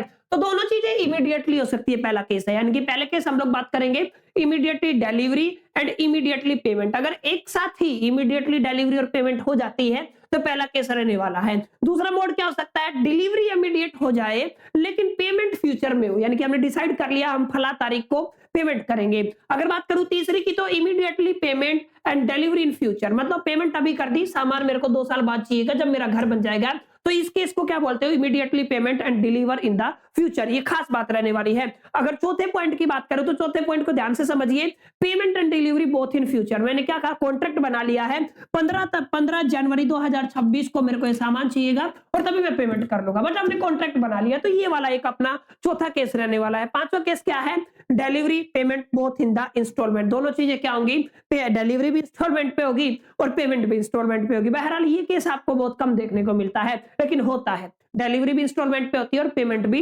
इंस्टॉलमेंट पे होती है। अब यहां पे आपको थोड़ा इंपॉर्टेंट बात ध्यान से समझना है कि स्पेसिफिक गुड्स आर प्रीसेड बिफोर। मतलब अगर आपका सामान है, प्रीसेड का मतलब एक तरीके से आप लोग ये दीजिए खराब या एक तरीके से बिगड़ गया है, ठीक है, डैमेजेस है, ठीक है। तो ये अगर आपका सामान डैमेजेस रहता है, making of a contract of a sale, sale contract of sale से बनाने से पहले तो ऑटोमेटिकली आपका कॉन्ट्रैक्ट वॉइड हो जाएगा। दूसरी, सेल, आपकी सेल हो चुकी है but after making the agreement to sale, agreement to sale हो चुका है लेकिन उस केस में भी आपका एग्रीमेंट बिकम द वॉइड। ध्यान रखना, इस केस में आपका कॉन्ट्रैक्ट वॉइड होगा। मैंने पढ़ाया था ना, what is the difference between the contract और void contract and void agreement. तो यहाँ पे क्या होगा, यहाँ पे इस केस में आपका एग्रीमेंट वॉइड होगा माय डियर फ्रेंड्स, ठीक है। तो यहाँ पे आप लोग क्या लिख दोगे, यहाँ पे आप लोग लिख दोगे आपका एग्रीमेंट क्या रहने वाला है, वॉइड रहने वाला है। अब यहाँ पे 2 चीज आपको समझनी है। एक तो आप लोगों ने सेल किया है, सेल का मतलब आप लोगों ने सेल का मतलब कॉन्ट्रैक्ट ऑफ सेल की बात करते हैं ना, जिसको आप लोग बोलते हो contract of sale. Here purchase का मतलब क्या है, हियर का मतलब बेसिकली आप लोग कहते हो भाड़ा, ठीक है ना। भाड़े पर आप लोगों ने किसी चीज को खरीदा है, तो याद करो भाड़े पर अगर आप लोगों ने खरीदा है तो बेलर और बेली और बेलमेंट वाली जो डेफिनेशन है ना, वो कहीं ना कहीं यहाँ पे लगने वाली है, ठीक है ना। जो हमने बेलमेंट के सेक्शंस वगैरह पढ़े थे ना लास्ट वीडियो में, तो बेलमेंट वाली कैटेगरी आएगी। देखिए time of passing the property, कब ओनरशिप आपकी ट्रांसफर होगी, ये सोचने वाली बात है। जब भी आप लोग सेल करते हैं तो आपकी बेसिकली जो आपकी ओनरशिप है वो इमीडिएटली ट्रांसफर हो जाती है। लेकिन आपकी जो उधारी या भाड़े पे इंस्टॉलमेंट पे जो भी आप सामान खरीदते हैं, उसकी जो आपकी बेसिकली जो ओनरशिप है वो लास्ट इंस्टॉलमेंट के बाद ट्रांसफर होती है। चलिए पोजीशन ऑफ द पार्टी की बात करें तो यहाँ पे position of the buyer is the owner of the goods, यानी कि यहाँ पे क्या होता है, ओनर ऑफ द गुड्स कौन होता है, आपका बायर होता है। लेकिन यहाँ पे अगर आप लोग देखोगे पोजीशन ऑफ द हियरर, यानी कि जो उधार लेने वाला है, is that of the bailee. वो किसकी तरह होता है, बेली की तरह, till the pay the last instalment. वो बेली की तरह काम करता है जब तक कि वो अपना आखिरी इंस्टॉलमेंट ना दे दे। टर्मिनेशन ऑफ द कॉन्ट्रैक्ट की बात करूं, buyer can not terminate the contract and the bound to pay the price of the goods. अगर आप लोगों ने एक बार चीज खरीद ली, सेल्स ऑफ एग्रीमेंट बन चुका, contract of agreement sorry contract of sales बन चुका है, तो आप बायर एक तरीके से बाउंड रहता है, वो कॉन्ट्रैक्ट को कैंसिल नहीं कर सकता है। लेकिन यहाँ पे बिना कोई लायबिलिटी छोड़े आप अपने कॉन्ट्रैक्ट को क्या कर सकते हैं, कैंसिल कर सकते हैं। ये एक बेसिक बात। आगे चलते हैं। Burden of risk insolvency of the buyer, insolvency of buyer के केस में क्या रिस्क और बर्डन रहता है? देखिए, द सेलर टेक्स, सेलर क्या करता है? टेक्स करता है risk of the any loss resulting from the insolvency of the buyer, ठीक है ना। ये यहाँ पे किसकी रिस्पॉन्सिबिलिटी है? कौन लेता है रिस्क? सेलर लेता है। किस केस में? इंसॉल्वेंसी ऑफ द बायर वाले केस में। And the owner takes no such risk, अब यहाँ पे इस केस में हियर परचेज के केस में ओनर कोई रिस्क नहीं लेता, for it's the hirer fail to pay the installment, the owner has right to take the back to the goods, उसके पास क्या राइट होता है कि वो अपने सामान को वापस ले सकता है अगर वो अपनी पेमेंट नहीं करता है। ट्रांसफर ऑफ टाइटल कब होता है? ट्रांसफर ऑफ टाइटल होता है the buyer can pass a goods title on bona fide purchase from him, अगर बोनाफाइड परचेज होता है तो उस केस में वो आपका जो टाइटल है वो ट्रांसफर हो जाता है। And hirer can not pass any title even at a bona fide purchase, bona fide purchase के अंदर ही अगर हियर परचेजिंग हुआ है तो यहाँ पे टाइटल पास नहीं होगा। रीसेल का ये छोटा सा एग्जांपल है, buyer in resale can resale the goods, लेकिन यहाँ पे रीसेलिंग नहीं होती है, इस चीज को थोड़ा आपको ध्यान में रखना है। तो ये कुछ बुनियादी बातें थी जहां पे हम लोगों ने डिस्कशन किया माय डियर फ्रेंड्स कि एग्जैक्टली आपका सेल और हियर परचेज में क्या डिफरेंस होता है, सेल और हियर परचेज में क्या डिफरेंस यहाँ पे रहने वाला। चलिए आगे चलते हैं, आगे हम बहुत इंपॉर्टेंट मुद्दे पर बात करेंगे। अब हम कंडीशंस पे आ गए हैं, किसकी कंडीशन की बात हो रही है? कंडीशन की बात हो रही है और वारंटीज की बात हो रही है, ठीक है ना। अब ये कंडीशन और वारंटीज क्या होती है, कहां से निकल के आई? एक शब्द होता है माय डियर फ्रेंड जिसको आप लोग बोलते हो स्टिपुलेशन। स्टिपुलेशन का क्या मतलब होता है? ध्यान से समझना, ये क्या है आपका स्टिपुलेशन। स्टिपुलेशन का मतलब बहुत सारी ऐसी बातें हैं, बहुत सारे ऐसे डायलॉग्स हैं जो एक सेल्समैन सेल्स के टाइम में डिलीवर करता है। बहुत सारे ऐसे प्रोसेस होते हैं, ठीक है। उन प्रोसेस में से, उन कंडीशंस में से जो भी आपके सेल्स में हेल्पफुल रहती है, जो ज्यादा हेल्पफुल रहती है, उनको क्या बोला जाता है? उनको कंडीशन बोला जाता है। और जिनकी अहमियत कम होती है उनको हम लोग वारंटी बोल देते हैं। थोड़ा ध्यान से समझिएगा इसका क्या मतलब होता है, ठीक है ना। तो वारंटी इसका क्या मतलब होता है और कंडीशन का क्या मतलब होता है। यहाँ पे देखिए आपका एक टाइप क्या रह जाता है? कंडीशन, और दूसरा टाइप क्या रह जाता है? वारंटी। किसकी बात करें? टाइप ऑफ द स्टिपुलेशन की बात कर रहे हैं, ठीक है। यहाँ पे क्या रहने वाला है? जो आपका कंडीशन है, condition is the essential to main purpose of the goods. ध्यान से समझना कि आपने जिस पर्पस के लिए गुड्स की परचेजिंग की थी, उस परचेजिंग के पीछे कोई ना कोई तो आपका पर्पस रहा होगा। उस पर्पस के अंदर जो एसेंशियल चीज होती है ना, that is called the condition. Regarding my point, तो जो एसेंशियल कंडीशन होती है ना, उसको क्या बोलते हैं? उसको आप लोग बेसिकली कंडीशन बोलते हो। लेकिन वारंटी के केस में this is the collateral to the main purpose of the goods. ये क्या होता है? Collateral to the main purpose of the goods होता है। This is going to be also very very important terminology दोनों के बीच में। ध्यान से देखिए, अगर आपसे पूछा जाता है what is the meaning of condition, condition is a special type of the stipulation in which we can see the essential to the main purpose of the goods, but in the case of warranty it is a collateral to the main purpose of the goods. ये एक आसान सी चीज है। आगे चलते हैं, अगर आपकी कंडीशन ब्रीच होती है तो ये अधिकार होता है कि वहां पे हम लोग कॉन्ट्रैक्ट को कैंसिल कर सकते हैं, रिजेक्ट कर सकते हैं, ठीक है ना। आगे अगर वारंटी की बात करूं तो यहाँ पे डैमेजेस क्लेम होता है। कॉन्ट्रैक्ट नहीं होगा कैंसिल, लेकिन यहाँ पे क्या होगा? यहाँ पे आपका बेसिकली डैमेजेस क्लेम होगा, ठीक है ना। क्या होगा? आपका डैमेजेस क्लेम होगा। किस केस में? वारंटी के केस में, ठीक है। तो कंडीशन क्या होता है और वारंटी क्या होता है, ये दोनों बातें आपको समझ में आनी चाहिए। आगे चलते हैं, टाइप ऑफ द कंडीशन की बात करें तो दो टाइप की कंडीशन होती है। एक एक्सप्रेस कंडीशन होती है जिनको बोल के या लिख के what ever you can say, spoken और रिटन में जो होती है, और दूसरी कौन सी होती है? इंप्लाइड। देखिए ध्यान से देखिए, एक होती है एक्सप्रेस कंडीशन, दूसरी कंडीशन कौन सी होती है? Implied condition. एक्सप्रेस कंडीशन वो होती है जो बैठ के एक्सप्रेसली डिस्कस की जाती है बिटवीन द पार्टीज। दो, एक बायर और सेलर ने बैठ कर डिस्कशन कर लिया, ये सारी चीजें जो भी आपकी बेसिकली कंडीशन रहने वाली है, जो भी टर्म्स रहने वाली है, जो भी essential of A purpose of the goods रहने वाले हैं, बैठ के बातें होगी, ठीक है। लेकिन बैठ के बातें नहीं हुई, लेकिन हम कानूनी तरीके से समझना चाहते हैं, तो कानूनी तरीके से जो चीजें इंप्लाई होती है ना, उसको बोलते हैं आप लोग इंप्लाइड कंडीशन, ठीक है ना। अगर बैठ के कर ली तो आपकी एक्सप्रेस कंडीशन में आ जाती है, दोनों पार्टीज ने बैठ के डिस्कशन कर लिया तो इंप्लाइड कैटेगरी में आ जाएगा। लेकिन नहीं हुआ तो बहरहाल वो इंप्लाइड कैटेगरी में चला जाएगा, फिर वहां पे लॉफुल चीजें होंगी। कानून में जो चीजें प्रावधान बनाए गए हैं, जो भी इंटरप्रिटेशन दी गई है, उनके हिसाब से सारी चीजें एग्जिस्टेंस में आती है। चलिए, ये चार कंडीशन है, पेपर में आपसे पूछा जा सकता है कौन सी वो चार कंडीशन है जिनके बेस पे आप लोग किसी भी कंडीशन को एज ए वारंटी ट्रीट करोगे, यानी कि ये कंडीशन कब आपका वारंटी बन जाएगा। तो कंडीशन आपका वारंटी कुछ स्पेसिफिक केस में बनता है, और टोटल कितने केस है वो स्पेसिफिक 4 केसेस रहने वाले हैं। 4 केसेस में आप लोग क्या कह सकते हो, ये 4 केसेस है, ये 4 केसेस है जहां पे आपकी कंडीशन को आप लोग क्या कह सकते हो, ट्रीट कर सकते हो एज ए वारंटी। समझ आए? आप क्या करोगे? कंडीशन को ट्रीट कर दोगे कैसे? वारंटी के केस में, ठीक है ना। चलिए पहला क्या है, जो भी आपका बायर है ऑल टुगेदर वेव कर ले कि जो भी आपका परफॉर्मेंस ऑफ कंडीशन था कि ठीक है मेरे को ये मेरी कंडीशन थी मैं इसको वेव ऑफ करता हूं। अगर उसने अपनी कंडीशन को वेव ऑफ कर लिया है तो उस केस में माय डियर फ्रेंड्स क्या होगा, आपका जो कंडीशन है वो किस में कन्वर्ट हो जाएगी, वारंटी में, ठीक है। तो उस टाइम पे आप लोग वो क्लेम कर पाएगा, आप उसके लिए लायबल नहीं रहोगे। बायर इलेक्ट करता है treat to the breach of the condition, यानी कि उसने क्या कर दिया, उसने इलेक्ट किया है जो ब्रीच ऑफ द कंडीशन को ट्रीट किया है कैसे, वारंटी। उसने बोला ठीक है टूट गई कोई चक्कर नहीं, मैं इसको वारंटी में कंसीडर करता हूं। एक तो वेव ऑफ कर लिया, दूसरा क्या कहता है चलो कोई नहीं हो गया तो हो गया, मैं इसको किस में कंसीडर करता हूं, वारंटी में। तो ये वाला केस सेकंड केस हो गया।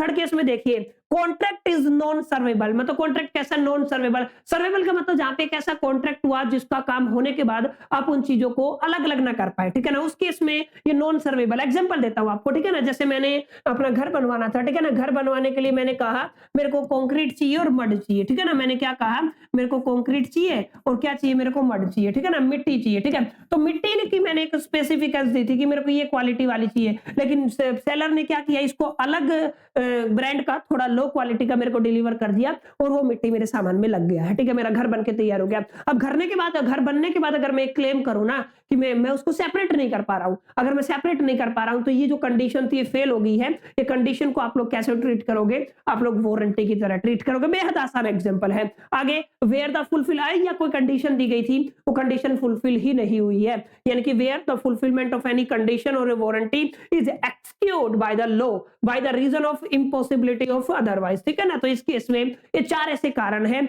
जिन केस में आप लोग इजीली क्या बोल सकते हो कि चार ऐसे केसेस जहां पे कंडीशन को आप लोग कैसे ट्रीट कर सकते हो, वारंटी की तरह। आपके एग्जामिनेशन में पूछा जाए what are the four cases where we treat condition as a warranty, तो आप इन चारों केसेस को आराम से लिख के आ सकते हो, याद रहना चाहिए माय डियर फ्रेंड। चलिए आगे चलते हैं। दो अलग अलग शब्द है, वारंटी भी दो तरीके की होती है, हमने बात की ना, कंडीशन दो तरीके की होती है, ऐसे ही आपकी वारंटी भी कितने तरीके की होती है, दो तरीके की, एक्सप्रेस वारंटी और क्या है, इंप्लाइड वारंटी। जो दोनों पार्टीज के बीच में एक्सप्रेसली एग्री की गई है उसको क्या बोलते हैं, एक्सप्रेस, और जो आपका लॉफुल चीजें होती है उसको क्या बोलते हैं आप लोग, इंप्लाइड वारंटी, ठीक है ना। तो ये आपको थोड़ा ध्यान में रखना है, एक्सप्रेस वारंटी और इंप्लाइड वारंटी का क्या मतलब। तो अब यहाँ पे ध्यान देखना, 7 इंप्लाइड कंडीशंस होती हैं, 4 इंप्लाइड वारंटी होती है। क्या बोला मैंने, 7 इंप्लाइड कंडीशन और 4 implied warranty, 7 implied condition 4 implied warranty, जिनके बेस पे पूरी की पूरी कैलकुलेशन हम लोग आगे करने वाले। देखिए पहली जो इंप्लाइड कंडीशन है वो क्या होती है, इंप्लाइड कंडीशन में ये पहली कंडीशन है कंडीशन एज द टाइटल, 14 में लिखा हुआ है condition as a title. Condition as a title का क्या मतलब था, देखिए मैं कोई एग्जांपल देता हूं, लेट अस कंसीडर मैं हूं, ठीक है ना, ये आपके अमित सर है, ठीक है ना, यहाँ पे इनके पास था एक आईपैड, क्या था इनके पास, जैसे इनके पास था आपका एक आईपैड था, लेट अस कंसीडर मेरे पास एक आईपैड था, ठीक है। ये कोई आपका मिस्टर एक्स है या फिर मिस्टर सोनू है, ठीक है, ये एक नंबर का चोर आइटम है, ठीक है। इसने क्या किया, ये चोरी करके, ये जो आपका मिस्टर सोनू ने आईपैड चोरी करके और ये किसी एक पर्टिकुलर भारत नाम के व्यक्ति को इसने दे दिया, ठीक है, सेल कर दिया। तो यहाँ पे किसकी तरह काम कर रहा है, सेलर की तरह काम कर रहा है, और ये किसकी तरह काम कर रहा है, बायर की तरह काम कर रहा है, समझ में आया। लेकिन अब ध्यान से देखिए, ये सामान तो चोरी का था ना, ये सामान किसका था, चोरी का था, तो ऑफिशियली इसके राइट किसके पास है, इसके राइट है अमित के पास, क्योंकि इसका आइटम था, ठीक है ना। लेकिन क्योंकि इसने इसको एक तरीके से क्या किया, बेच दिया है एक तरीके से, लेकिन जब ये पूरा केस दर्ज हुआ और इसको ट्रेस किया गया तो ये जो आईपैड है इसको वापस किसको देना पड़ेगा, किसको, अमित को। क्यों देना पड़ेगा, क्योंकि यहाँ पे कंडीशन है कंडीशन एस टू टाइटल, इसी को बोलते हैं आप लोग कंडीशन एस टू टाइटल। और इसने जो पैसा भरा वो किससे क्लेम करेगा, ये इस मिस्टर सोनू से, क्योंकि इसने रॉन्गफुल एक्ट किया था, ठीक है, इसने इसको क्या किया था, गलत चीज, गलत माल, इसका माल नहीं था वो बेचा था, तो इसको क्या बोलते हैं, condition as to title, condition as to title 14 में लिखा हुआ, ठीक है। तो ये आपको थोड़ा समझना है, 7 इंप्लाइड कंडीशन में पहली कंडीशन है। सेकंड बात करते हैं, sale by the sample, section 17 में लिखी हुई है। सेल बाय द सैंपल का मतलब क्या है, ध्यान से देखिए, जो सैंपल आप लोगों ने देखा वही माल आपको डिलीवर होना चाहिए। यानी कि मैं कहता हूं जैसे आप लोग दुकान पे गए, आप लोगों ने चावल खरीदे, एक सैंपल देख लिया, हर एक चावल के दाने को थोड़ी ना चेक करोगे, लेकिन आपने देखा ये वाला सैंपल है, ये वाला सैंपल मेरे को पसंद है, इस सैंपल के मेरे को 5 बोरे चाहिए, ठीक है। तो ये आपने क्या किया, सेल ऑफ सैंपल किया है, ठीक है। तो ये कौन सा आ जाएगा, सेल ऑफ सैंपल में आ जाएगा। 7 इंप्लाइड कैटेगरी की बात कर रहा हूं। आगे देखिए, कंडीशन एज द क्वालिटी और फिटनेस। क्वालिटी और फिटनेस का मतलब क्या है कि जो भी लिक्विड चीजें होती है माय डियर फ्रेंड्स, उनके साथ अगर उसमें कोई गड़बड़ी होती है और उस बायर को कोई दिक्कत होती है तो उसके लिए सेलर लायबल होगा। इसका ये मतलब बहुत इंपॉर्टेंट पॉइंट है, इसको थोड़ा ध्यान से समझिएगा।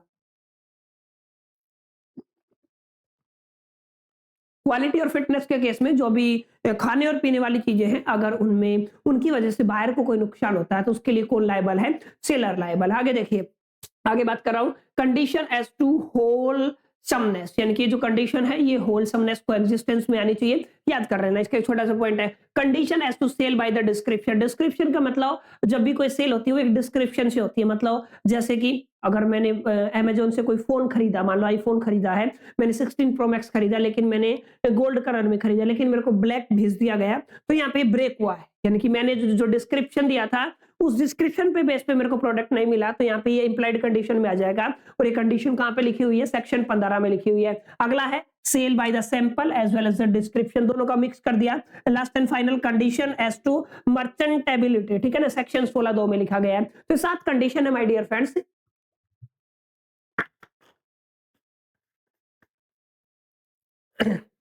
ये 7 कंडीशन है जहां पे हम लोग बात करते हैं किसकी? बेसिकली इंप्लाइड कंडीशन की। इसके अलावा 4 ऐसी कंडीशन है जिनको आप लोग इंप्लाइड वारंटीज की बात करते हो, याद कर लीजिएगा।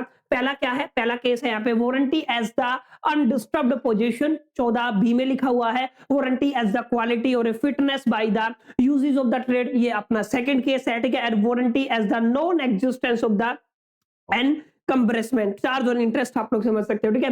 Last and final disclosure of the dangerous nature of the goods. ये 4 कैटेगरी हैं जो किस कैटेगरी में आती है? Implied warranty. यहाँ पे इंप्लाइड कंडीशन थी, हाथ थी, और इंप्लाइड वारंटी के ये 4 केस एग्जामिनेशन में आए तो आप इनको लिख के आ जाइएगा, ठीक है। इतना डिटेल में आपसे नहीं पूछेगा, जितने सीए वगैरह और सीएस वगैरह के एग्जामिनेशन में होता है वो एक अलग बात है, ठीक है। आप ग्रेजुएशन लेवल पे तैयारी कर रहे हैं तो आपसे ज्यादा इन्हीं चीजों के बारे में पूछेगा, आपको लिखना होगा, ठीक है। चलिए आगे चलते हैं। ड्यूटी ऑफ द बायर क्या होती है? बायर की ड्यूटी क्या होती है? ये उस बायर की ड्यूटी, अगर इनमें से वो नहीं निभाता है तो सेलर को क्लेम नहीं कर सकता है। जैसे पहली ड्यूटी क्या है? Let the buyer be aware, buyer को बी अवेयर होना चाहिए, अपना सामान चेक करना चाहिए। चेक अगर नहीं किया तो सेलर की गलती नहीं है, बायर की है। And seller is not bound to disclose the defect in the goods, goods के अंदर अगर कोई डिफेक्ट है तो उसके लिए सेलर बाउंड नहीं होता, उसके लिए आपके जो बायर है उसको अवेयर होना चाहिए। सेकंड कंडीशन, ठीक है ना, इसको बोलते हो ड्यूटीज ऑफ बायर, ठीक है ना। Buyer can not hold seller responsible for his bad selection of the goods, अगर कोई बायर बैड सिलेक्शन करता है तो उसके लिए आपका जो बेसिकली सेलर है वो रिस्पॉन्सिबल नहीं होगा, उसको कंसीडर नहीं किया जा सकता है। And rule is laid down under the section 16, कहां पे लिखी गई है? सारी बातें 16 में लिखी गई है। किसकी ड्यूटी है? Duties of the buyer. ध्यान रखना, केविएट एम्पेटर की बात कर रहे हैं, ड्यूटीज ऑफ बायर, ऐसे ड्यूटीज ऑफ द सेलर होती हैं। ये 7 ड्यूटीज है। कौन कौन सी? 7 हमने पढ़ा। Goods sold by the description, कि डिस्क्रिप्शन के हिसाब से सामान बेचे सेलर, ठीक है। सैंपल जो दिखाया था वही सामान भेजे। अच्छा, फिटनेस, कोई आपने जो सामान भेजा पीने और खाने वाला, उसमें अगर कोई गड़बड़ी होती है तो वो उसके लिए लायबल होगा। आगे क्या है? Goods by the sample as well as description, दोनों से मैच होना चाहिए, सैंपल से भी और डिस्क्रिप्शन से भी।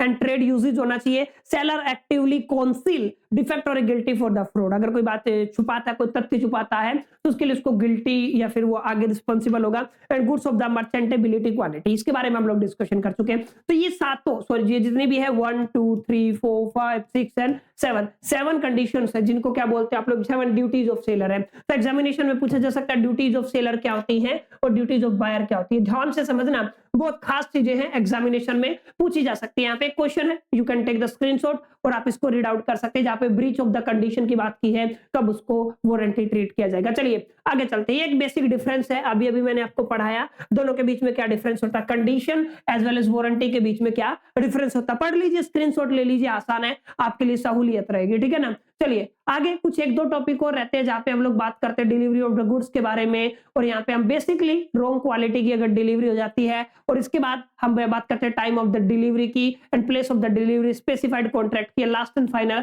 एक्सेप्शन की हम लोग यहाँ पे बात करते हैं अनपेड सेलर की। एक छोटा सा टॉपिक है जो मैं ज्यादा वीडियो लंबा नहीं खींचूंगा, इसको आप लोग अगर बुक से पढ़ेंगे तो भी हो जाएगा। ये पूरा का पूरा यूनिट मैंने यहाँ पे आपको कराया, जहां पे हम लोगों ने डिटेल में समझा माय डियर फ्रेंड्स किसको, सेल्स एंड गुड्स टैक्स को। बुनियादी तौर पे जो चीजें इंपॉर्टेंट है उसको मैंने कोशिश किया कि आप सभी तक डिलीवर कर पाऊं। फिर भी अगर कोई डाउट रहता है तो let me know in the comment box. अगर वीडियो अच्छा लगा तो लाइक कर दीजिएगा, फ्रेंड के साथ शेयर कर दीजिएगा, फर्स्ट टाइम आए तो चैनल को सब्सक्राइब कर लीजिएगा। इस वीडियो में इतना ही, चलिए मिलते हैं अगले वीडियो में, तब तक के लिए मेरा कीप लर्निंग।